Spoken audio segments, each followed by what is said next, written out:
여러분 좀 전에 실시간 기도회를 했는데요. 지금 제가 이렇게 지나간 댓글을 보다가 이 댓글에 대해서 조금 안내를 해드리면 좋겠다 싶어서 어차피 우리가 지금 방금 기도회에서 나눈 내용들이기 때문에요. 이것을 조금 나누면 좋겠다라는 생각이 들어서 이것을 좀 영상을 덧붙입니다. 제가 이제 요 아이디는 말씀을 드리지 않겠습니다. 여러분 여기 보시면요. 이사 예배나 사업장 오픈 시 예배하는 경우는 무속 신앙에서 오는 것과 비슷한가요? 라고 물어보셨어요. 제가 좀 아까 고사 지내는 것에 대해서 얘기를 했는데요. 고사 지내는 것이 문제지, 뭐 이사했다고 혹은 뭐 사업장 뭐 했다고 해서 드리는 예배는요. 그것은 뭐 이단적인 거는 아니라고 생각됩니다. 우리가 무엇을 하든지 무엇을 시작하고 또 어떤 일을 계획을 하든지 그것을 먼저 예배로 올려드리는 것은 하나님 중심이잖아요. 그러니 이것은 중심이 하나님께 드리는 거니까 문제가 되지 않을 것 같습니다. 그리고 또 아까 추도 예배 말씀드렸는데요. 추도 예배에 대해서 또 이렇게 글을 주신 게 있는데 여기에 대해서도 제가 좀 나누고 싶습니다. 댓글은 혹시 추도 예배가 이단적이라는 것에 대해서 정확하게 말씀해 주실 수 있을까요? 저는 추도 예배가 죽은 사람을 기리는 게 아니라 가족들을 위로하고 소망을 주신 하나님께 감사하는 예배로 알고 있는데 혼란스러워서요 라고 되어 있습니다. 여러분 추도 예배가 왜 이단적인가요? 예배는 누구를 위한 것이죠? 예배는 누구를 위한 것입니까? 내가 기분 좋기 위해서, 내가 위로받기 위해서 드리는 게 예배인가요? 여러분 우리가 슬플 때 나 자신을 위로하기 위해서 찬양하고 기도하면 그것은 예배인가요? 아닙니다. 예배는 무엇인가요? 예배는요, 주체가 하나님이셔야 되는 것이 예배입니다. 주체가 하나님이 아니신 것이 바로 우상 숭배인 것이지요. 여러분 그러므로 저와 여러분도 우상이 될 수 있습니다. 그러니 추도 예배는 그 목적이 가족을 위로하고 소망을 주고 뭐 하나님께 감사한다고 해도 이 주제가 무엇인가요? 이 주제가요. 추도 예배라는 것은 어떤 사람이 돌아가셨을 때 혹은 명절에 제사를 대신해서 하는 것이 바로 이 추도 예배 아닌가요? 이 주제가 바로 죽은 자가 되는 것입니다. 하나님이 바보입니까? 하나님은 눈 가리고 귀가 먹은 그런 신이 아니십니다. 하나님께서는요, 우리 행위에 의도와 목적을 명확하게 분별하시고 그것에 대해서 판단하시는 하나님이시라는 것을 여러분 아시기를 바랍니다.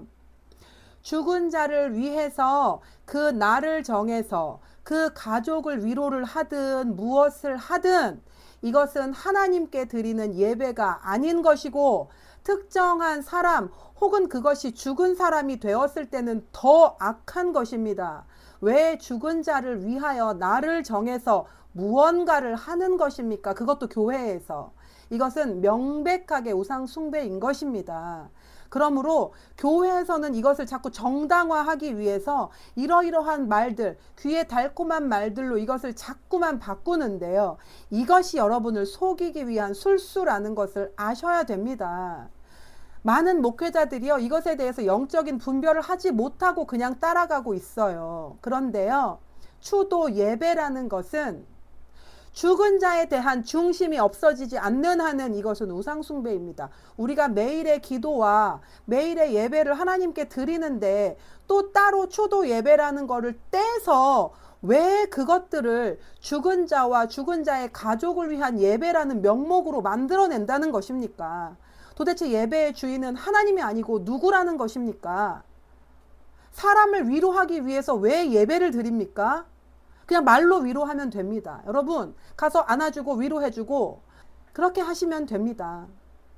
제가 이런 얘기를 하면 정말 화가 나는데요. 여러분에게 화내는 게 아닙니다.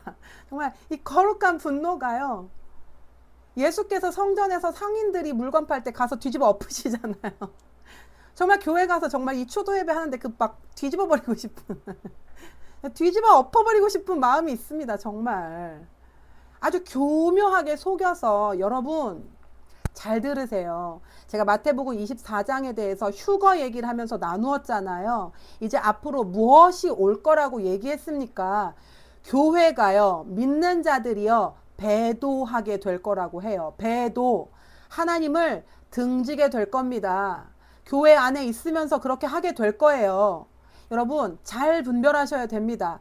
교묘한 말과 속임수로 너희를 속이지 못하게 하라. 누구든지 철학과 교묘한 속임수로 너희들을 속이지 못하게 하라라고 골로새서인가요? 말씀하십니다.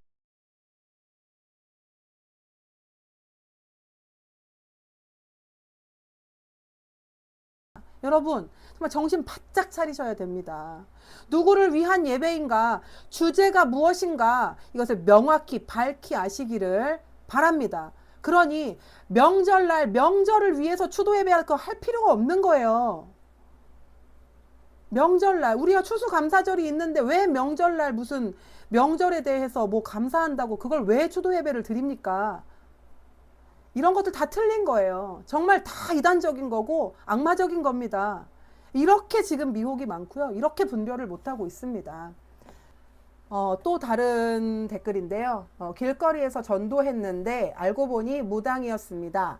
본인이 교회 와서 상처받았다고 안 나온다 하더니 또다시 나왔습니다.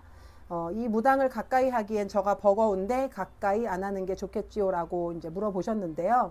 네, 여러분, 이제 이런 경우에는 제가 이제 계속 말씀드렸지만 하나님께서 우리가 영이 준비가 됐을 때 어떤 일을 맡기시거든요. 근데 그렇지 않고 어떻게 우연하게 만나게 됐거나 혹은 그 육적인 생각, 나의 계획과 내 힘으로 하게 됐을 때 이렇게 좀 어려움을 잘못 만나게 되는 경우들이 있습니다. 그래서 이렇게 이 글 써주신 분은요. 사실은 본인이 이런 영적 훈련을 받지 않았고 성령께서 이것을 지금 안내하고 계시지 않다면 사실은 이것은 조금 거리를 두시는 것이 맞는 것입니다. 여러분께서 그분의 어떤 영적인 배경, 무당 일을 하셨고 혹은 그분의 어떤 배경이 어떤지 모르잖아요. 뒤에 어떤 영의 그런 묶임들이 있는지 모르기 때문에 여러분께서는 좀 조심하시고 하나님의 인도하심을 따라서 움직이시는 것이 좋겠습니다. 그렇게 하셔야 돼요. 그렇지 않으면 본인이 시험 들고 본인이 넘어지게 되고요. 정말 그 악조건, 정말 최악의 경우에는 믿음에서 떨어지게 됩니다. 그러니 조심하시는 것이 좋습니다. 뱀처럼 지혜롭게 하시기를 바랍니다. 궁금해서 여쭤보는데요. 꽃나무 리스 가랜다는 장식으로 걸어도 되나요? 이런 건 상관없습니다. 제가 아까요. 집에 있는 어떤 물건들에 대해서 말씀드렸어요.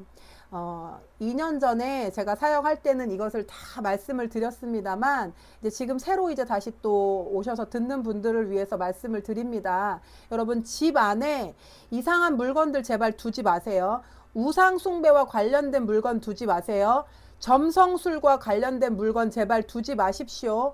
이런 거 제발 집에 두지 마세요. 이거 모든 것이 사단의 통로가 됩니다. 그리고 이것들이 하나님께 죄가 됩니다.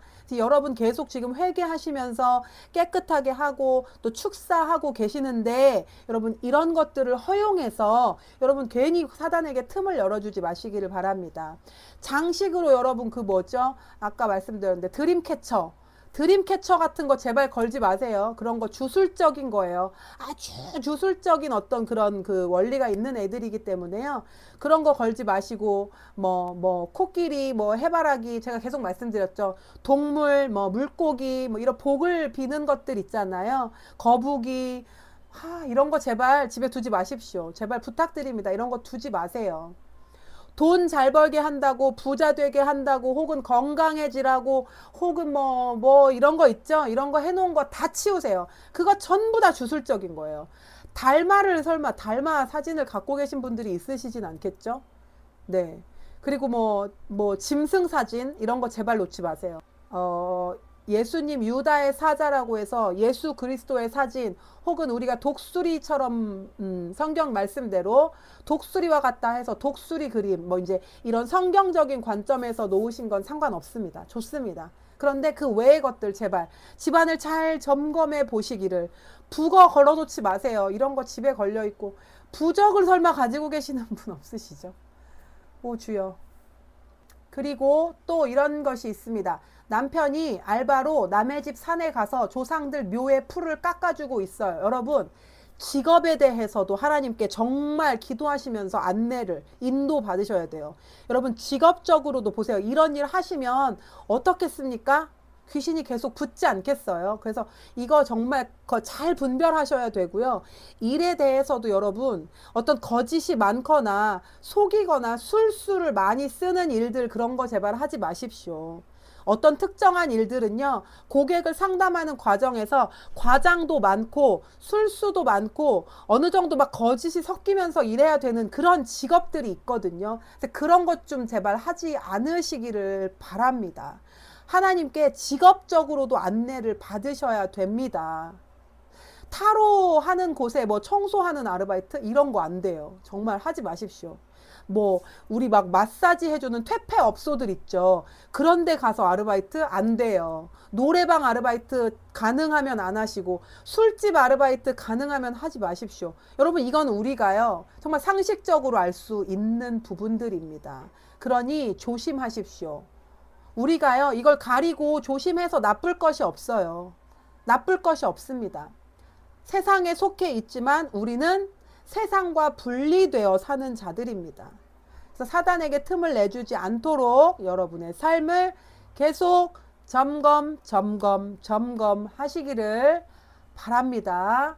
그리고 남편과 다투는데 저를 밀쳐서 넘어지면서 손가락이 부러졌어요. 이것도 하나님이 허락하신 일이고 무슨 뜻이 있는 걸까요? 저희 둘 다 고치라고 알려주시는 걸까요? 물론 그런 허락하심 가운데 모르겠습니다. 하나님께서 한번 다치고 절대 그러시지 않죠. 하나님 절대 그러시지 않습니다. 맞아보고 배워라. 요나가 맞아보고 배우게 해주세요 했는데 하나님이 너는 저들이 안 불쌍하냐 했단 말입니다. 하나님께서는 절대 그렇게 하시지 않아요. 이런 경우는요 사단이 일하는 거예요. 여러분 보세요. 부부가 다퉈요. 그러면 다툼이 있을 때는 이 공기 중에 이 분위기를 누가 지금 잡은 거예요? 마귀가 잡은 거예요. 양쪽 사이드에 지금 사단이 두 사람을 조종하고 있는 거잖아요. 이 사단의 힘에 이끌려서 두 사람이 분란이 일어나는 건데요. 이럴 때는요 사단이 정말 이 사람들을 다치게만 하려고 마음만 먹는다면 정말 다치게 할 수 있고 그리고 뭐 정말 진짜 심한 상황에도 갈 수 있는 겁니다. 그런데 하나님께서 보호하사 정말 사단은 죽이려고 하지만 손가락 하나 다치고 끝난 걸 수도 있어요. 근데 이건 이렇게 봐야 된다고 믿습니다. 그래서 우리가 어떤 상황에 대해서 한 가지 잣대만 가지고 다 본다기보다는 이제 이렇게 좀 넓게도 보실 수 있는 거. 사실 이렇게 다친 것은 뒤에서 사단이 일한 것이다. 사단이 일했는데 사단은 우리가 다칠 때 조금 다치는 거 원할까요? 원하지 않을까요? 절대 원하지 않아요. 가능하면 좀 세게 치고 가능하면 좀 많이 다치게 하고 많이 손에 끼치고 싶어 하죠. 그런데 하나님께서는 보호하십니다. 보호하시고 또 이것을 허락하십니다. 이 글을 댓글을 쓰신 분 말씀처럼 하나님께서 이것을 허락하신 데는 아마 이유가 있겠죠. 보아라. 사단이 이렇게 일한다. 그러니 육으로 싸우지 말아라. 우리가 깨달아야 되는 부분이지요. 하나님이 이것을 다치게 두고서 한번 맞아봐라 이것이 아닌 거고 하나님께서 허락하신 데는 이런 이유가 있으실 것이다. 하나님의 성품에 비추어 봤을 때 하나님께서는 지금 지키셨다. 보호하셨다. 그러나 그 안에 분명히 깨닫게 하시는 것이 있다. 합력해서 선을 이루게 하시는 것이 반드시 있다는 것이 하나님의 원리인 것입니다. 이렇게 아시면 좋겠습니다. 네, 일단 이렇게 오늘 기도회에 나누었던 내용들 중에 좀 내용이 있어서 좀 이게 좀 분량이 있어서 댓글로 올려드리거나 좀 나누기가 복잡한 부분들을 제가 또 이렇게 좀 나누었습니다. 기회가 된다면 이런 것들을 주제로 또 다시 영상에서 나누도록 하겠습니다. 오늘 기도회 함께 해주셔서 감사드리고 오늘 또 이렇게 짧게 나누었던 지금 이렇게 나누어 드린 얘기가 또 여러분들께 도움이 되시기를 바랍니다. 감사합니다.